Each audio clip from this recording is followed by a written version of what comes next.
You may not have words for it, but you have felt it. A moment arrives when the world looks the same, and yet something inside you has quietly died. The old excitements no longer reach you, familiar faces feel distant, and even your own certainty begins to thin, as if it were made of mist. And the strangest part is this: nothing bad has happened, and yet everything feels as though it has been taken from you. If you have ever wondered why awareness can feel like loss, you are already standing at the entrance to what Carl Jung called the beginning of individuation. This is not a story about becoming better.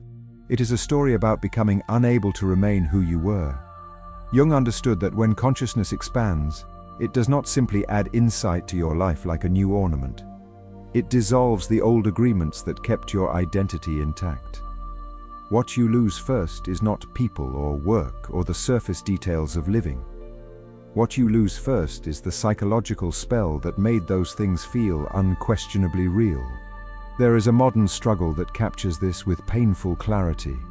Imagine someone we will call Daniel. He is not remarkable, and that is precisely why his story matters. He is competent, liked enough, productive, and outwardly stable. Yet in the quiet gaps of his day, on the train, in the shower, in the minutes before sleep, he feels a kind of hollowing, as though an invisible hand has been scooping meaning out of his life. He does not tell anyone, because it is hard to explain a grief that has no event. Daniel tries to solve it in the way most people do. He adds distractions, purchases, plans, projects, and polite optimism. He watches himself laughing at the right moments and nodding in the right places, and he wonders why his own face sometimes feels like a mask he forgot to remove. He's not depressed in the ordinary sense. He still functions, but he is haunted by an unsettling suspicion. The person he has been performing may not be the person he is. Jung had a name for the part of Daniel that is still functioning so well. He called it the persona, the social face, the adaptation, the role that helps a person live in society without being destroyed by it. The persona is not false in the sense of being a lie. It is false in the sense of being partial, a thin slice of the psyche presented as the whole. And the trouble begins when a person forgets it is a mask and begins to believe it is a face. Chapter 1. The Mask. Daniel's day is full of small performances. The tone of voice that signals competence, the agreeable smile that keeps the peace, the opinions that fit neatly into conversation without asking anyone to look too closely. None of it is malicious. It is simply what works. Yet the more perfectly he plays his part, the more he feels a quiet resentment towards his own life, as if he has been hired to live it for someone else. Jung observed that the persona is built from what is rewarded and what is safe. It forms in childhood and strengthens in adult life, shaped by family expectations, cultural norms, and the subtle threats of rejection. It becomes a protective skin, and in many ways it is necessary. But when that skin becomes your whole identity, it cuts you off from what Jung called the self, the deeper totality of the psyche, the center that is not manufactured by social approval. Daniel begins to notice a peculiar fatigue that has nothing to do with sleep. He can rest, he can take time off, but the fatigue remains. It is the fatigue of self-maintenance, the exhausting labor of holding up an image that must not crack.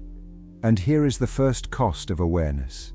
The moment you see your persona as a persona, you can no longer inhabit it innocently. You cannot unknow what you have seen. A part of you steps back and watches, and the watching itself begins to dissolve the spell. At first, Daniel feels as though he is becoming less alive. His friends talk about what they want, what they plan, what they believe in, and he feels an odd distance from their certainty. He used to feel that certainty too, or at least he used to borrow it easily. Now, when he tries to return to it, it feels like putting on clothing that no longer fits. He wonders whether something is wrong with him, but the deeper question is more unsettling. What if nothing is wrong, and this is simply the beginning? Because awareness does not arrive like a gentle teacher.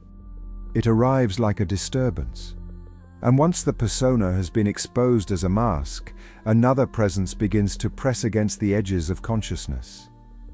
Daniel feels it in sudden irritations, in unexpected envy, in flashes of anger that do not match his nice identity. He finds himself dreaming more vividly, waking with strange images that cling to him like smoke. He does not know it yet, but he has come to the threshold of the shadow.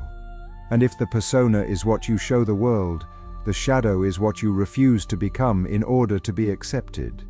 What happens when what you refused begins to return? Chapter 2. The Shadow Knocks. Daniel's first confrontation with the shadow is not dramatic. It is humiliating. A colleague receives praise for something Daniel believes he could have done better, and Daniel smiles and congratulates them. But inside he feels a sharp, almost violent bitterness. The bitterness surprises him. He has always thought of himself as supportive, reasonable, above petty rivalry. Yet the bitterness is real, and it does not care about his self-image. Jung described the shadow as the disowned part of the personality, the qualities, impulses, and truths the ego has rejected. It contains what is socially unacceptable, yes, but it also contains vitality, instinct, creativity, and power that the persona cannot safely express. The shadow is not only bad, it is simply what you left behind. And it returns not because it wants to punish you, but because the psyche wants wholeness. Daniel tries to push the bitterness away. He tells himself it was stress, that it was nothing, that he is not that kind of person. But repression does not erase the shadow, it strengthens it. The more you insist you are only light, the more the darkness gathers its force in the unconscious. Jung knew this pattern well. What you deny in yourself, you will eventually meet in distorted form, often in your relationships, your moral judgments, and your private compulsions. Soon Daniel begins to see how quickly he condemns certain types of people. He despises arrogance, yet he cannot admit his own pride. He criticizes selfishness, yet he resents how much he gives.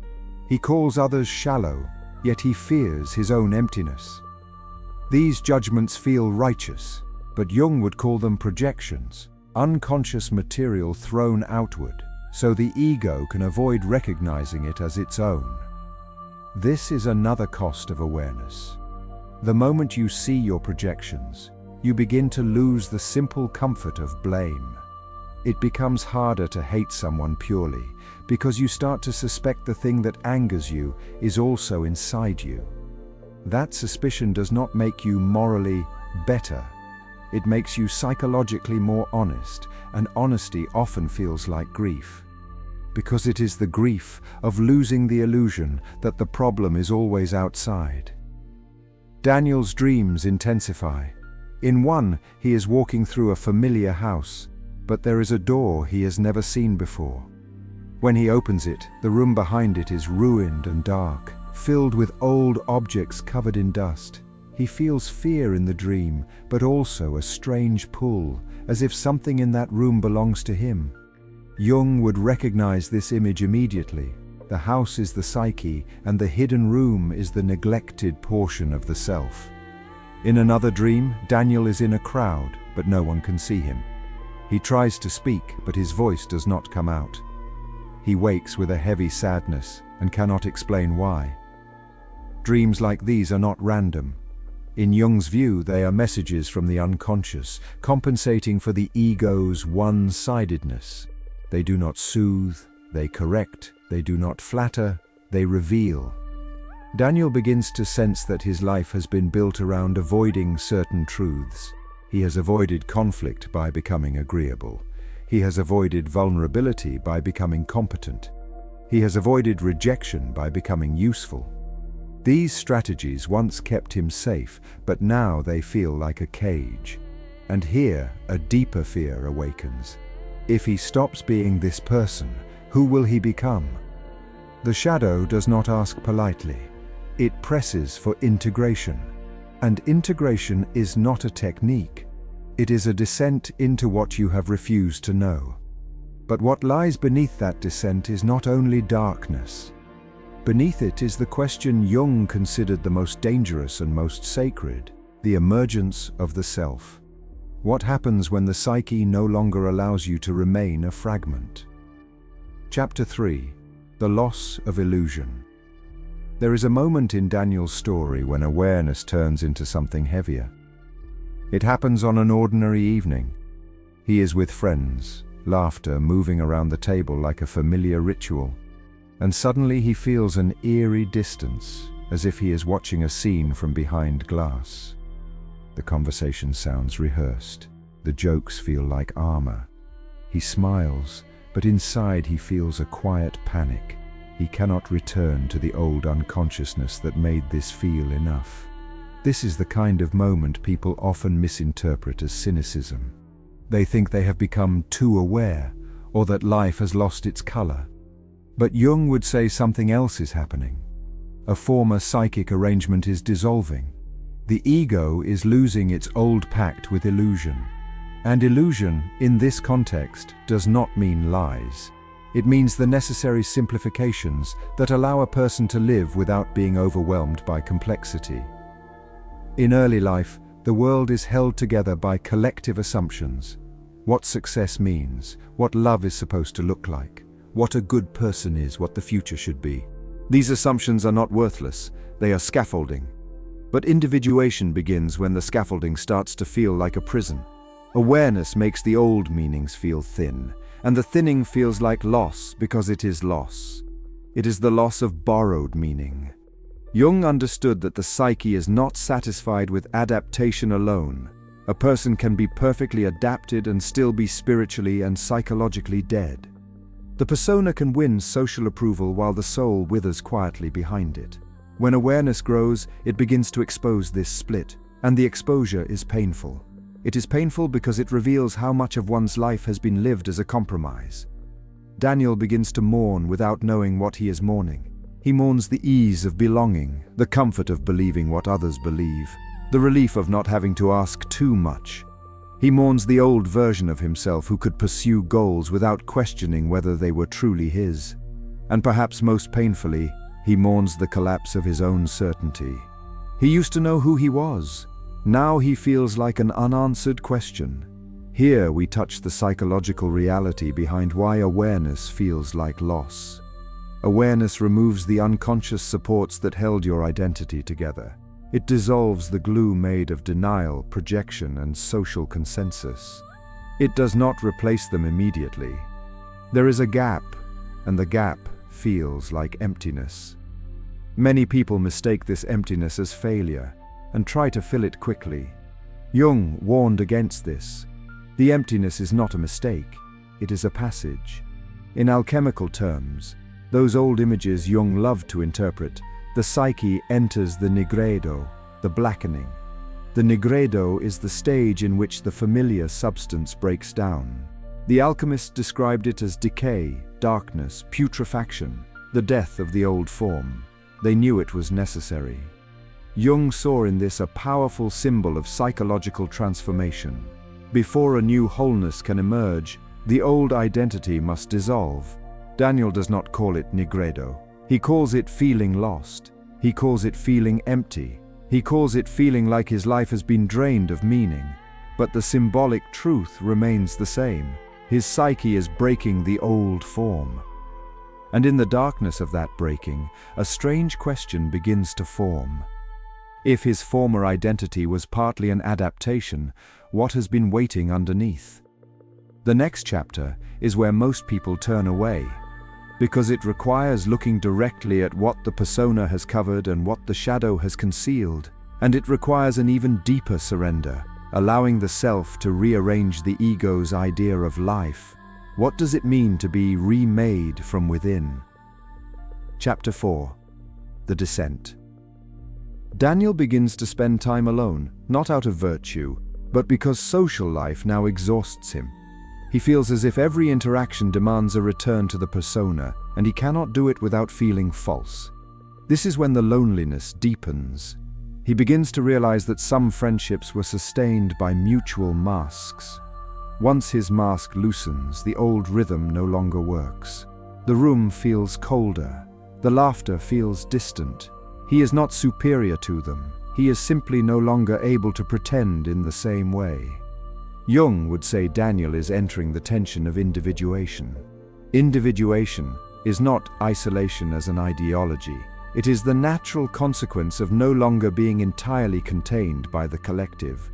A person begins to separate inwardly, and that inward separation often appears outwardly as distance. It is not always chosen.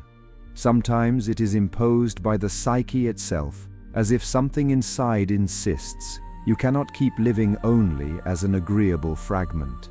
In the descent, the psyche often brings forward neglected truths. Daniel notices how often he has sacrificed his own needs to maintain harmony. He notices the quiet anger beneath his politeness. He notices his fear of being disliked. These are not abstract insights, they are bodily. He feels them as tightness, as restlessness, as a heaviness in the chest. Awareness is not only mental, it is somatic recognition, the body refusing to cooperate with the old lie. He also begins to notice his attraction to symbols. Certain books call to him. Certain myths feel strangely personal. A line from a poem lingers for days, as if it were speaking directly to a place he cannot name. Jung would say the unconscious speaks through symbols when ordinary language cannot carry what needs to be known. Symbols are not ornaments. They are bridges between the conscious mind and the deeper psyche.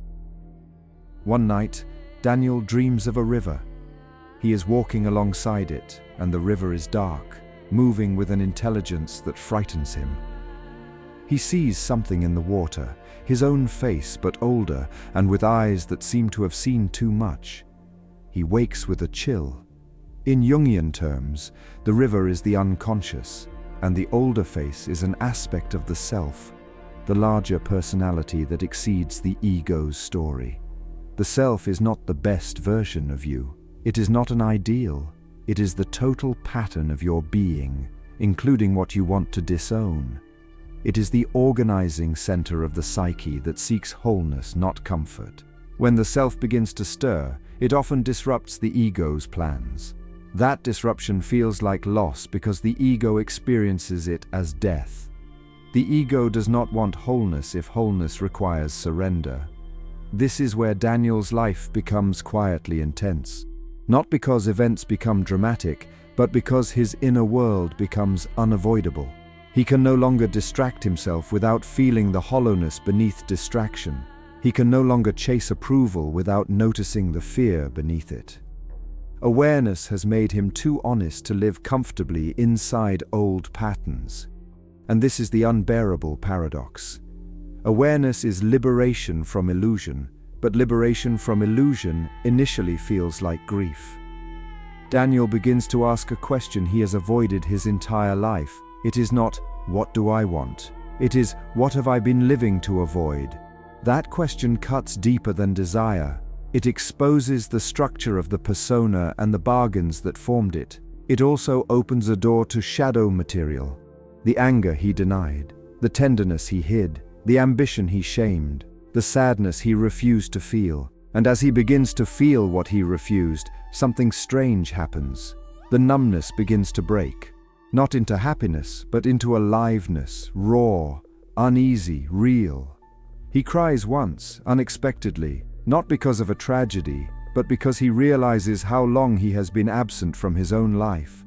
The tears do not feel like healing. They feel like recognition. The descent has not ended. In fact, it is only now that the real confrontation begins. Because once you stop blaming the world and stop hiding behind the persona, you meet the most unsettling truth of all. You have participated in your own exile. Can a person return from that exile without becoming someone else? Chapter 5. The Alchemy of Integration. In the old alchemical texts, after nigredo comes a slow whitening, an albedo, and later a reddening, a rubedo. Jung did not treat these as literal chemical processes. He treated them as symbolic maps of the soul. After the blackening, the breakdown, something begins to clarify. But it does not clarify into simplistic optimism. It clarifies into a more honest relationship with darkness. Daniel begins to practice a new kind of attention. Not the attention of productivity, not the attention of self-improvement, but the attention of listening. He listens to his reactions as if they were messages. He listens to his envy as a sign of unlived life. He listens to his anger as a boundary that was never allowed to exist. He listens to his sadness as a witness to what he lost by adapting too well. This is what Jung meant by shadow integration. It is not acting out the shadow. It is not indulging impulses and calling it authenticity. It is bringing the disowned parts into consciousness so they can be related to rather than possessed. When the shadow remains unconscious, it controls you from below. When it becomes conscious, it becomes a difficult companion. You do not get rid of it. You learn to live with it without lying. Daniel also begins to see how the persona can be used rather than inhabited. He still plays roles, worker, friend, partner, but he plays them with a new inner distance. He knows they are roles. He no longer confuses them with the totality of his being. This changes everything quietly. He becomes less desperate for approval, not because he has conquered desire, but because he has seen the cost of living entirely for it. The cost was his soul's silence. There is no sudden transformation. There is simply a gradual shift in what feels real. The old compulsions begin to lose some of their grip. The need to impress weakens. The need to be understood by everyone fades. He becomes more selective, not out of pride, but out of reverence for his inner life. He cannot afford to betray himself so cheaply anymore. Jung believed that individuation is the process of becoming who you are, but not in the shallow sense of self-expression. It is becoming who you are in relation to the self, the deeper center that demands wholeness. This often requires loss. It requires losing the identity that was built only to survive. It requires losing the illusions that kept you comfortable. It requires losing certain social bonds that were maintained by mutual denial. These losses are not punishments. They are the price of inner truth. And this is why awareness feels like loss. Awareness reveals what was always there, but hidden. It reveals the bargains you made, the parts you exiled, the life you performed. It pulls you away from the collective trance and into the solitude of psychological reality. That solitude is not always lonely in the ordinary sense. It is simply the solitude of being responsible for your own soul. Yet something else begins to emerge in the space that loss creates. Not excitement, not constant peace, but a deeper orientation. A quiet sense that your life is no longer entirely borrowed. A subtle gravity, as if you are beginning to live from within rather than from the surface. Jung would say that when the ego aligns, even partially, with the self, there is a new kind of meaning, not fabricated, not imposed, but discovered. Daniel cannot explain this to his friends. If he tries, it sounds pretentious or vague, so he does not. He simply lives differently, with fewer disguises. The world has not become brighter, it has become more real, and reality carries weight. If awareness is the beginning of loss, what remains when the illusions have fallen away? Chapter 6. The Quiet. After Daniel still has ordinary days, he still feels uncertainty. He still struggles with old patterns. But there is a difference now.